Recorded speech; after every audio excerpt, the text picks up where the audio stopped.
উপস্থিত তরিকতে সালেকিন বৃন্দ, এছাড়া মাদ্রাসায় মাসুমিয়ার ছাত্ররা, দূর দূরান্ত থেকে আগত মেহমানরা, সবাইকে আমার ঈদে মিলাদুন্নবী হিসেবে সালাম এবং মুবারকবাদ জানাই। আজকের বাড়ি রবিউল আওয়ালে আমাদের পূর্ব কাঁঠালিয়া দরবার শরীফ থেকে যে জুলুসটা বাইর করে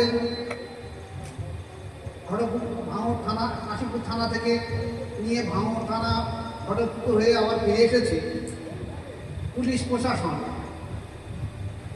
আমাদের সঙ্গে যতটা সহযোগিতা করেছে তাদেরকে আমরা ধন্যবাদ জানাই। এছাড়া ভাঙড়বাসী বাবেরা, ভাইয়েরা, মায়েরা, বোনেরা যারা রাস্তার ধারে দুই ধারে দাঁড়িয়ে জাশ্নে ঈদে মিলাদুন্নবী এবং নবীর আগমন বার্তার দিনটা তারা উদযাপন করেছে, তাদেরকে আমি জানাই মোবারক। আজকে আসুন, এই যে বাড়ি রবিউল আওয়াল, এটা হলো রাসূল পাক সাল্লাল্লাহু আলাইহি ওয়াসাল্লামের আগমনের দিন। আগমনের দিন। এখন আসুন, নবী এসেছে কাদের জন্য? জনাবে রাসূল পাক সাল্লাল্লাহু আলাইহি ওয়াসাল্লাম শুধু আমাদের জন্য নবী নয়, কুল কায়নাতের নবী। বিশ্বের যত সৃষ্টি আছে সমস্ত সৃষ্টির নবী তিনি। আমাদের বিশ্বজুড়ে যে মানব মণ্ডলী আছে, ইহুদি, খ্রিস্টান, নাসারা, জৈন, বৌদ্ধ, হিন্দু, পৌত্তলিক যত মানুষ আছে তাদেরও তিনি। আজকে শুধুমাত্র মনে করবেন না যে নবী দিবস, নবীর আগমন বার্তা হিসেবে খুশি আমাদের নয়, সারা বিশ্বের মানুষের আনন্দ। কারণ রাসূল পাক সাল্লাল্লাহু আলাইহি ওয়াসাল্লাম দুনিয়ার বুকে না আসলে আজ বিশ্ব সৃষ্টি হলো না, আর মানুষও সৃষ্টি হলো। তাহলে ওনার আগমন বার্তা হিসেবে আমরা আজ এখানে এসেছি, সারা বিশ্বের মহামানব হিসেবে উনি এসেছেন দুনিয়ার বুকে। এবার আসুন, সারা বিশ্বের যত মানুষ আছে তার দেখা যাচ্ছে হয়তো 4 ভাগের 1 ভাগ আমরা, কি 3 ভাগের 1 ভাগ আমরা মুসলিম আছি, আর অন্যান্য খ্রিস্টানরা বেশি আছে, বৌদ্ধরা আছে, অন্যান্য ধর্মের মানুষ আছে। এই মুসলিমদের ভিতরে অল্প সংখ্যক মুসলিম রাসূল পাক সাল্লাল্লাহু আলাইহি ওয়াসাল্লামের আগমনের দিন পালন করে, অল্প সংখ্যক, আর বাকিরা করে না। কেন করে না? যারা লেখাপড়া শিখেছে মাদ্রাসা থেকে বিশেষ করে, তারা শিক্ষা অর্জন করার পরে এটাকে বলতে নবী দিবস বেদাত। রাসূল পাক সাল্লাল্লাহু আলাইহি ওয়াসাল্লামের জামানায় এটা ছিল না। হ্যাঁ, রাসূল পাক সাল্লাল্লাহু আলাইহি ওয়াসাল্লামের জামানায় ঈদে মিলাদুন্নবী ছিল। ঘরে ঘরে সাহাবায়ে কেরাম রাদিয়াল্লাহু তাআলা আনহুম রাসূল পাক সাল্লাল্লাহু আলাইহি ওয়াসাল্লামের আগমনের দিনে তারা আল্লাহ রাসূলের জীবন চরিত্র নিয়ে আলোচনা করত, এবং সেই মজলিসের কখনো কোনো মজলিসে রাসূল পাক সাল্লাল্লাহু আলাইহি ওয়াসাল্লাম নিজে হাজির থেকেছিলেন এবং বলেছিলেন, তোমরা যখন আমার জীবন চরিত্র নিয়ে আলোচনা করছো, আমি তোমাদেরকে কাল কিয়ামতে সুপারিশের জন্য আমার পক্ষে ওয়াজিব হয়ে গেল তোমার। তাহলে নবী পাক সাল্লাল্লাহু আলাইহি ওয়াসাল্লামের জীবন চরিত্র আলোচনা করলে আমাদের জন্য ওয়াজিব হয়ে যাবে সুপারিশ। এখন আসুন, তাহলে দেখা যাচ্ছে একদল ওলামা সমাজ কেন এটাকে বেদাত বলছে। বেদাত বলা হচ্ছে এটাকে, যেটা ধর্মের ভিতরে নতুন কোনো জিনিস ঢুকেছে। এখন নতুন তো বহু জিনিস ঢুকেছে, যেমন দেখা যাচ্ছে ধর্মের ভিতরে নতুন জিনিসের মধ্যে আজকে দেখবেন যত খারিজি মাদ্রাসা আছে, সমস্ত মাদ্রাসায় বছরের শেষে বুখারী খতম হয়। তা আল্লাহ রাসূলের জামানায় তো বুখারী শরীফ তো লেখা হয়নি। হুজুর পাক সাল্লাল্লাহু আলাইহি ওয়াসাল্লাম চলে যাওয়ার পরে 200 বছর পরে ইমাম বুখারী রহমাতুল্লাহ এসেছে, তারপরে উনি বুখারী শরীফ লিখেছেন। সেই বুখারী আজ বিশ্ব জুড়ে সমস্ত খারিজি মাদ্রাসায় পড়ানো হচ্ছে। এবং সেই বুখারী শরীফ যেদিন খতম হয়ে যাচ্ছে সেদিন সমস্ত মেহমানদেরকে বড় বড় আলেম আমাদের দাওয়াত দিয়ে একটা বিরাট মজলিস করে খানা মেজবানি করানো আছে।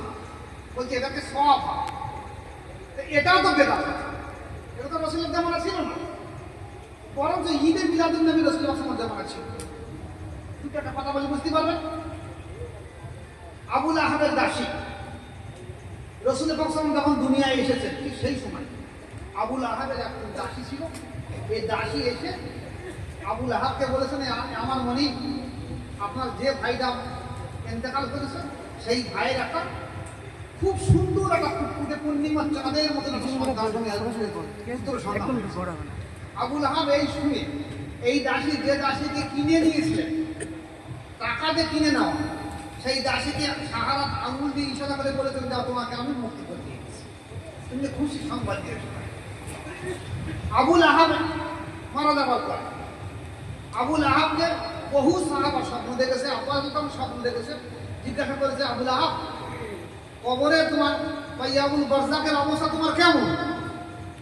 বলতে আমি তো রাসূলের পাক সাল্লাল্লাহু আলাইহি ওয়াসাল্লামকে নবী বলে মানি না বলে আল্লাহ পাক আমাকে বিরাট আযাব দিয়েছে, কিন্তু রাসূলের পাক সাল্লাল্লাহু আলাইহি ওয়াসাল্লাম দুনিয়ার বুকে এসেছে, সেই আগমনের দিন আমি আমার দাসীকে এই কথা শোনানোর ফলে আমি শাহাদাত আঙুল ইশারা করে তাকে বলেছেন, তোমাকে আমি মুক্তি দিয়ে দিয়েছি।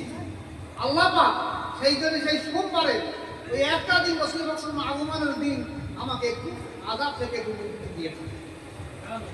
তাহলে যদি আবু লাহাব ইসলামের দুশমন, নবীর আগমন বার্তায় খুশি হয়ে একটা দাসীকে মুক্ত করে দেওয়ার পরে আল্লাহ পাক যদি তার সোমবারের গুনাহকে মাফ করে দিতে পারে, তাহলে আমরা উম্মতে মুহাম্মদ হিসেবে নবীর আগমন বার্তা হিসেবে আমরা পালন করবো না করবো না? বলুন, করবো না করবো? এবং করতে হবে। শুধু এখানে করলে হবে না, আপনারা প্রত্যেকে বাড়ি গিয়ে পালন করবেন। আমরা যেমন করেছি কি এই ঈদে মিলাদুন নবী প্রত্যেক বছর আমরা পালন করি। এবছরে আমাদের বস্ত্র বিতরণ 43তম অনুষ্ঠান হয়েছে। আমরা প্রত্যেক বছরে ঈদে মিলাদুন নবীর সময় আমাদের পাড়া এই অঞ্চলের মানুষদেরকে কিছু বস্ত্র বিতরণ করি। এছাড়া সাধারণ মানুষ যারা আছে তাদেরকে কিছু মেহমানদারি করে জন্য সময় আসুন। এখানে রাসূল পাক সাল্লাল্লাহু আলাইহি ওয়াসাল্লাম আগমনের পরে আমার জীবনের দুটো অবস্থা ঘটেছে। একটা হলো নবুয়তের আগে আর একটা নবুয়তের পরে। নবুয়তের আগে উনি হেল্পফুল বুজুর্গের একটা দল করেছিলেন, মক্কা শহরে হেল্পফুল বুজুর্গের একটা দল করেছিলেন। সেই দলের কাজ ছিল কি? মানুষের উপকার করা, মানুষের বিপদের পাশে দাঁড়ানো, সুবিধা অসুবিধাগুলো দেখা। যখন নবুয়ত প্রকাশ হয়ে গেল তখন হেল্পফুল বুজুর্গের আর প্রয়োজন নেই, তখন নবুয়ত প্রচার করার প্রয়োজন পড়েছে। এই নবুয়ত প্রচার করার আমার দুটো অবস্থা এসেছে, একটা হলো আসাবে সুকমান, আর একটা বাইরের অবস্থা। আসাবে সুকমানে একটা দল জমাত ছিল, তারা সর্বসময় কিছু ব্যক্তি কোরআন, কিছু সাহাবা কোরআন লিখত, আর অধিকাংশ সাহাবা তারা সর্বসময় তসবিহ, জিকির, মুরাকাবা, নামাজ দিয়ে আল্লাহর প্রেমে, আল্লাহর ধ্যানে, মুরাকাবায় মশগুল হয়ে গেল। এই দুটো অবস্থা ছিল। আর একটা জমাত পাই গেছি, তারা কোরআন হাদিস নিয়ে ইজমা কিয়াস নিয়ে তারা মজবুত ছিল। তাহলে এই যে দুটো অবস্থার মাধ্যমে ইসলাম তৈরি হয়েছে, আজকে সেই আসাবে সুকমার অবস্থা আমাদের উঠে দিয়েছে। আসাবে সুকমা থেকে এসেছে তাসাউফ। এখন এই যে নবী দিবস পালন করছে না, খারাপ নবী দিবস ওরাই পালন করছে না যাদের অন্তর নেই, তারা নবী দিবস পালন করছে। ভালো করে খেয়াল করবেন। আমাদের মধ্যে যেমন একটা মজলিসে মসজিদে নববীতে রাসূল পাক সাল্লাল্লাহু আলাইহি ওয়াসাল্লাম সাহাবাদের সামনে রেখে হযরত ওমর রাদিয়াল্লাহু আনহু বলেন, হে ওমর রাদিয়াল্লাহু আনহু, তুমি বলো তুমি কি আমাকে ভালোবাসো? হযরত ওমর রাদিয়াল্লাহু আনহু বলেন, ইয়া রাসূলুল্লাহ, হাইয়াল্লাহ, আমি আপনাকে খুব বেশি ভালোবাসি। আমার ধন সম্পত্তি, আমার দিদি বাল বাচ্চা, আমার মা বাবার থেকেও আমি আপনাকে বেশি ভালোবাসি, শুধু আমার জীবনটাকে একটু বেশি ভালোবাসি। হুজুর পাক সাল্লাল্লাহু আলাইহি ওয়াসাল্লাম বলেন, ওমর রাদিয়াল্লাহু আনহু, তুমি এখনো পূর্ণ মুমিন হতে পারলে না। ওমর আপনার চিন্তা করলেন যে আমার কোথায় দুর্বলতা, আমি তো আমার ধন সম্পত্তি, দিদি বাল বাচ্চা, মা বাবার থেকে আমি রাসূলকে বেশি ভালোবাসি, তাহলে আমি পূর্ণ মুমিন হতে পারলাম না কেন?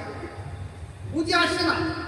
তাই রাসূল পাক সাল্লাল্লাহু আলাইহি ওয়াসাল্লাম নিজের শাহাদাত আনহু, নিজের ডান হাতটা নিয়ে ওমর আপনার সিনার উপরে কয়েক পলক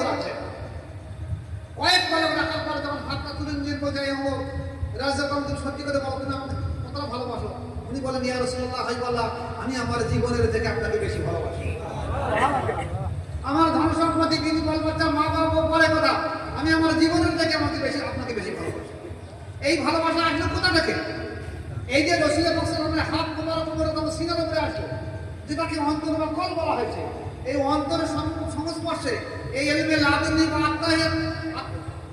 আধ্যাত্মিক ফায়েদ আসার ফলে এই প্রেম পয়দা হয়েছে।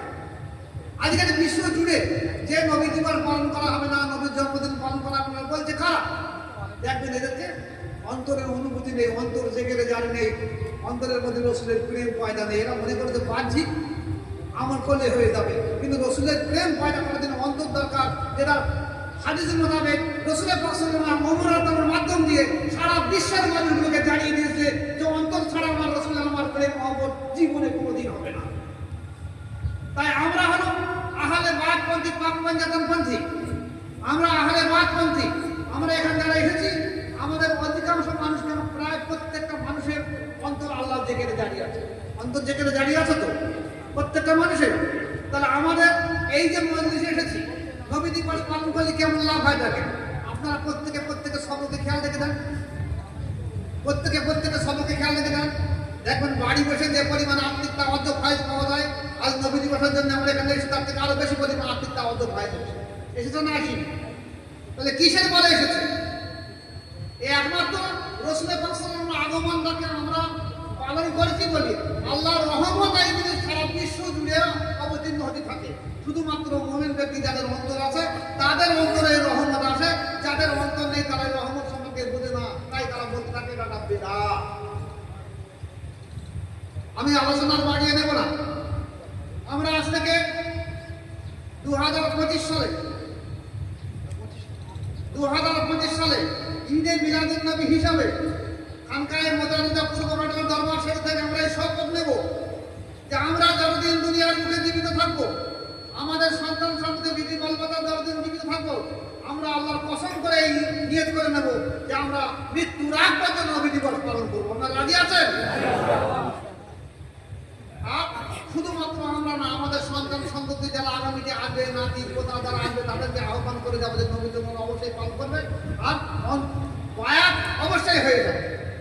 বায়াত ছাড়া কোনো মুক্তি নেই, বায়াত ছাড়া কোনো ব্যক্তি জান্নাতে যাবে না। কারণ বায়াত ছাড়া নফসের তাজকিয়া জীবনে হবে না। আর নফসের তাজকিয়া হতে গেলে বায়াত হতে এবং অন্তর শুদ্ধ সুস্থ তাজকিয়া করতেই হবে। তাহলে যে নবীর প্রেম বুঝবে, নবীর আশিক হবে এবং এই রহমতের দিনে যে নবীর রহমত আসে, আল্লাহ প্রদত্ত মারিফাত ফায়েজ আসে, সেটা বুঝে আসে। আল্লাহ আমাদের প্রত্যেক ভাইকে এর উপরে কায়েম থাকা তৌফিক দেন। ওয়া মা আলাইনা ইল্লাল বালাগ। আসসালামু আলাইকুম ওয়া রাহমাতুল্লাহি ওয়া বারাকাতুহু।